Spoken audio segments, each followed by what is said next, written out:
ಜೀವನದಲ್ಲಿ ನಾವೆಲ್ಲ ಎಷ್ಟು ಓಡ್ತಾ ಇರ್ತೀವಲ್ವಾ. ಬೆಳಿಗ್ಗೆ ಎದ್ದಾಗಿನಿಂದ ರಾತ್ರಿ ಮಲಗೋವರೆಗೂ ಬರೀ ಕೆಲಸ, ಸ್ಟ್ರೆಸ್, ಬಿಸ್ನೆಸ್ ಟಾರ್ಗೆಟ್ಸ್, ಡೆಡ್ಲೈನ್ಸ್. ಈ ಓಟದಲ್ಲಿ ನಮಗೆ ಗೊತ್ತಿಲ್ಲದೆ ಎಷ್ಟೋ ಸಲ ನಮ್ಮನ್ನು ನಾವು ಕಳ್ಕೊಂಡ್ಬಿಡ್ತೀವಿ. ನಮಗಿರೋ ಆ ಒಂದು ಕ್ರಿಯೇಟಿವ್ ಝೋನ್ ಇದೆ ಅಲ್ವಾ, ಆ ಒಂದು ನೆಮ್ಮದಿಯ ಜಾಗ ಎಲ್ಲೋ ಮರೆಯಾಗ್ಬಿಟ್ಟಿರುತ್ತೆ. ಇದೇ ತರಹದ ಫೀಲಿಂಗ್ ಡಾಲಿ ಧನಂಜಯ್ ಅವ್ರಿಗೂ ಆಗಿತ್ತಂತೆ. ಹೌದು, ಟಗರುಪಲ್ಯ ಸಿನಿಮಾದ ನಂತರ ಅವರಿಗೆ ಹಾಡು ಬರೆಯೋಕೆ ಆಗಿರ್ಲಿಲ್ವಂತೆ. ಸಿನಿಮಾ ವ್ಯವಹಾರ, ಬದುಕಿನ ಗೋಜಲು, ಈ ಎಲ್ಲ ಸ್ಟ್ರೆಸ್ ಮಧ್ಯೆ ಕ್ರಿಯೇಟಿವ್ ಝೋನಿಂದ ತುಂಬ ದೂರ ಉಳಿದೋಗಿದ್ರಂತೆ. ಮತ್ತೆ ಬರೆಯೋಕ್ಕಾಗತ್ತಾ ಅನ್ನೋ ಡೌಟ್ ಅವರಲ್ಲೇ ಶುರುವಾಗಿತ್ತಂತೆ. ಆದರೆ ಯಾವಾಗ ಅವರ ಮುಂಬರುವ ಸಿನಿಮಾ ಮದರ್ ಪ್ರಾಮಿಸ್ನ ನಿರ್ದೇಶಕ ಪೂರ್ಣಚಂದ್ರ ಅವರು ಈ ಸಿನಿಮಾದ ಅಮ್ಮನ ಹಾಡು ನೀವೇ ಬರಿಬೇಕು ಅಂತ ಕೇಳಿದ್ರು, ಆ ಒಂದು ಪದ ಅಮ್ಮ ಡಾಲಿ ಅವರ ಒಳಗಿದ್ದ ಕವಿಯನ್ನ ಮತ್ತೆ ಎಬ್ಬಿಸಿದೆ. ಇಂದು ವಿಶ್ವ ತಾಯಂದಿರ ದಿನ. ಈ ಹಾಡು ರಿಲೀಸ್ ಆಗಿದೆ. ಡಾಲಿ ಅವರು ತುಂಬ ಸಿಂಪಲ್ ಆಗಿ ತಮ್ಮ ಮನಸ್ಸಿನ ಮಾತನ್ನ ಸಾಲುಗಳಲ್ಲಿ ಕಟ್ಟಿಕೊಟ್ಟಿದ್ದಾರೆ. ಅವ್ರು ಹೇಳೋ ಹಾಗೆ ಅಮ್ಮನ ಬಗ್ಗೆ ಏನು ಬರೆದ್ರು, ಎಷ್ಟು ಬರೆದ್ರು ಕಮ್ಮಿನೇ. ಬನ್ನಿ ಇವತ್ತು ಆ ಸಾಲುಗಳನ್ನ, ಆ ಅಲ್ಟಿಮೇಟ್ ಅನ್ಕಂಡೀಷನಲ್ ಲವ್ ಅನ್ನ ಸ್ವಲ್ಪ ಫೀಲ್ ಮಾಡ್ಕೊಳ್ಳೋಣ. ಧನಂಜಯ್ ಅವರು ಬರೆದಿರೋ ಸಾಲುಗಳು ಎಷ್ಟೊಂದು ರಿಲೇಟಬಲ್ ಆಗಿದೆ ಅಂದರೆ, ಇದು ಬರೀ ಒಬ್ಬ ನಟನ ಅಥವಾ ಕವಿಯ ಮಾತಲ್ಲ. ಪ್ರತಿಯೊಬ್ಬ ಮಗ ಮಗಳ ಮನದಾಳದ ಮಾತನ್ನ ಅವರು ಬರೀತಾರೆ. ಹೇ ಮಮತೆಯ ಬಳ್ಳಿ, ಸಿರಿತನವೆಲ್ಲಿ ನೀನು ಇರದೆ. ಹೇ ಮೆರಗಿನ ಬೆಳ್ಳಿ, ಬಡತನವೆಲ್ಲಿ ನೀನು ಇರದೆ. ಯಾವ ಪದವಿಗಳು ಪದಕಗಳು ಬೇಕಿಲ್ಲ, ನೀನು ಬೇಕು ಅಮ್ಮ. ಯಾವ ಹಿರಿಗರಿಮೆ ಅರಸೊತ್ತಿಗೆ ಬೇಕಿಲ್ಲ, ನೀನೇ ಬೇಕು ಅಮ್ಮ. Just think about it. ನಮಗೆ ಎಷ್ಟೇ ದೊಡ್ಡ ಡೆಸಿಗ್ನೇಷನ್ ಸಿಗಲಿ, ಬ್ಯಾಂಕ್ ಅಕೌಂಟಲ್ಲಿ ಎಷ್ಟೇ ದುಡ್ಡಿರಲಿ, ಅವೆಲ್ಲ ಅಮ್ಮನ ಒಂದು ಮಡಿಲಿಗೆ ಈಕ್ವಲ್ ಆಗೋಕ್ಕೆ ಸಾಧ್ಯನಾ?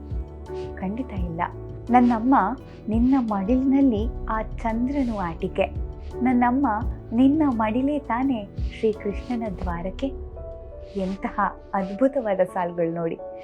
ನಾವು ಹಾರಾಡೋಕೆ ಅವಳೇ ಆಗಸ, ನಾವು ತೇಲಾಡೋಕೆ ಅವಳೇ ಮಾನಸ. ನಮ್ಮ ಇಷ್ಟಗಳನ್ನೆಲ್ಲ ಅವಳ ಸೆರಗಂಚಲ್ಲಿ ಕಟ್ಟಿ, ನಮ್ಮ ಕಷ್ಟಗಳನ್ನೆಲ್ಲ ಅವಳ ಹೆಗಲಿಗೆ ಹಾಕಿರ್ತೀವಿ.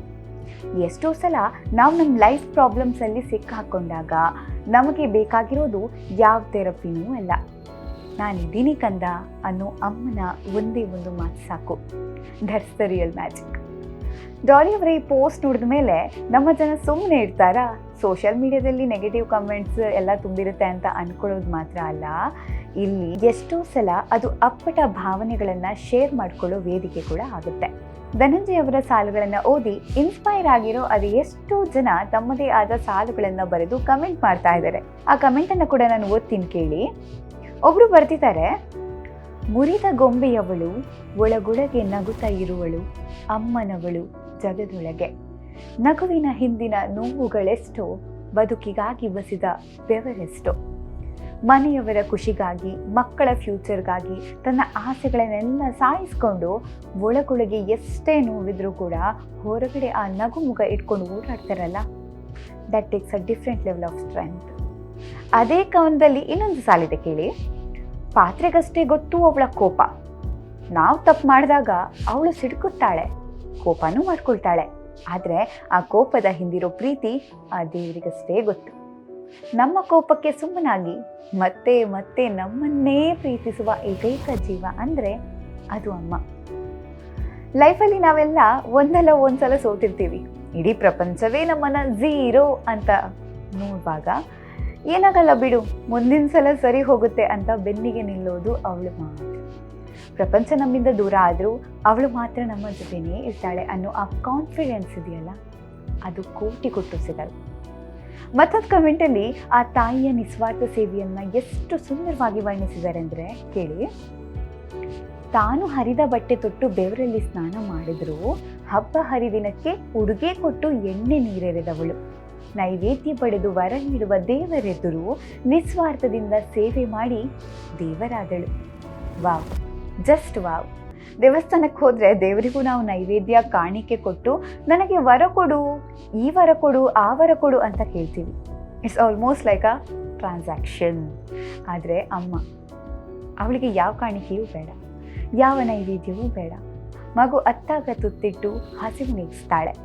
ಕಾಡಿದಾಗ ಪೆಟ್ಟು ಕೊಟ್ಟು ಅಳಿಸ್ತಾಳೆ, ಕಷ್ಟವಾದರೂ ಇಷ್ಟಪಟ್ಟು ಬದುಕನ್ನು ಕಲಿಸ್ತಾಳೆ. ಇವತ್ತಿನ ಜನ್ರೇಷನ್ ನಾವು ವೀಕೆಂಡ್ ಬಂತು ಅಂದರೆ party, chilling out, stress relief ಅಂತ ಎಲ್ಲೆಲ್ಲೋ ಹೋಗ್ತೀವಿ. ಆದರೆ ನಮ್ಮ ಅಮ್ಮಂದಿರಿಗೆ ವೀಕೆಂಡ್ ಎಲ್ಲಿದೆ, ರಜೆ ಎಲ್ಲಿದೆ?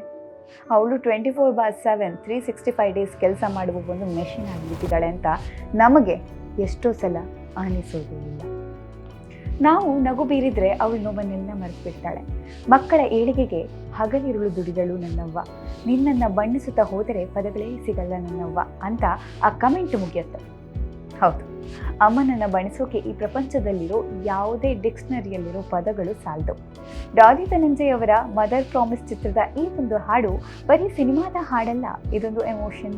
ನಮ್ಮೆಲ್ಲರ ಮನಸ್ಸಿನಲ್ಲಿ ಎಲ್ಲೋ ಬಚ್ಚಿಕೊಂಡಿದ್ದ ಆ ಫೀಲಿಂಗ್ಸ್ನ, ಆ ಕ್ರಿಯೇಟಿವ್ ಬ್ಲಾಕ್ನ ಒಡೆದು ಆಚೆ ತರೋಕೆ ಈ ಹಾಡು ಒಂದು ನೆಪ ಅಷ್ಟೆ. May 10 world mother's day. ನಾವೆಲ್ಲರೂ ಸೋಷಿಯಲ್ ಮೀಡಿಯಾದಲ್ಲಿ ಅಮ್ಮನ ಜೊತೆಗಿರೋ ಫೋಟೋ ಹಾಕಿ ದೊಡ್ಡದಾಗಿ ಕ್ಯಾಪ್ಷನ್ ಬರಿತೀವಿ. ಖಂಡಿತ ಬರೀರಿ, ತಪ್ಪಿಲ್ಲ. ಆದರೆ ಆ ಸ್ಟೇಟಸ್ ಹಾಕೋದ್ರ ಜೊತೆಗೆ ಒಂದು 5 ನಿಮಿಷ ಅಮ್ಮನ ಪಕ್ಕದಲ್ಲಿ ಕೂತು ಅವಳ ಕೈ ಹಿಡ್ಕೊಂಡು ಥ್ಯಾಂಕ್ಸ್ ಅಮ್ಮ, ನೀನು ನನಗೋಸ್ಕರ ಪಟ್ಟಿರೋ ಕಷ್ಟ ನನಗೆ ಅರ್ಥ ಆಗುತ್ತೆ ಅಂತ ಹೇಳಿ. ನೀವೇನಾದರೂ ಮನೆಯಿಂದ ದೂರ ಇದ್ದೀರಾ ಅಂತ ಅಂದ್ಕೊಳ್ಳಿ, ಬೇರೆ ಊರಲ್ಲಿ ಕೆಲಸ ಮಾಡ್ತಾ ಇದ್ದರೆ ದಯವಿಟ್ಟು ಅವತ್ತೊಂದು ದಿನ ಟೈಮ್ ಮಾಡಿಕೊಂಡು ಅವಳಿಗೆ ಕಾಲ್ ಮಾಡಿ, ಬರೀ ಊಟ ಆಯಿತಾ ಅಂತ ಕೇಳೋದಲ್ಲ, ಮನಸ್ಸು ಬಿಚ್ಚಿ ಮಾತಾಡಿ. ಅಮ್ಮನಿಗಾಗಿ ನಾವು ಕೊಡೋ ಕೋಟಿ ಕೋಟಿ ಆಸೆಗಿಂತ ನಾವು ಕೊಡೋ ಆ 5 ನಿಮಿಷದ ಟೈಮ್, ಪ್ರೀತಿ, that is her biggest award. Daali ಅವರ ಸಾಲುಗಳನ್ನು ಹೇಳೋ ಹಾಗೆ ಡಾಲಿ ಅವರ ಸಾಲುಗಳಲ್ಲಿ ಹೇಳೋ ಹಾಗೆ, ಜನುಮ ಜನುಮಗಳ ಪುಣ್ಯಗಳೇ ಬೇಕಿಲ್ಲ, ನೀನೇ ಬೇಕು ಅಮ್ಮ. ಈ ವಿಡಿಯೋ, ಈ ಸಾಲುಗಳು ನಿಮ್ಮ ಮನಸ್ಸಿಗೆ ನಾಟಿದ್ರೆ ನಿಮ್ಮ ಅಮ್ಮನ ಬಗ್ಗೆ ನಿಮ್ಗೇನು ಅನಿಸುತ್ತೆ ಅಂತ ಕೆಳಗಡೆ ಕಮೆಂಟ್ ಮಾಡಿ. Let this comment section become a beautiful tribute to all the mothers out there. ಮತ್ತೊಮ್ಮೆ ಜಗತ್ತಿನ ಎಲ್ಲ ಅಮ್ಮಂದಿರಿಗೂ ಹ್ಯಾಪಿ ಮದರ್ಸ್ ಡೇ.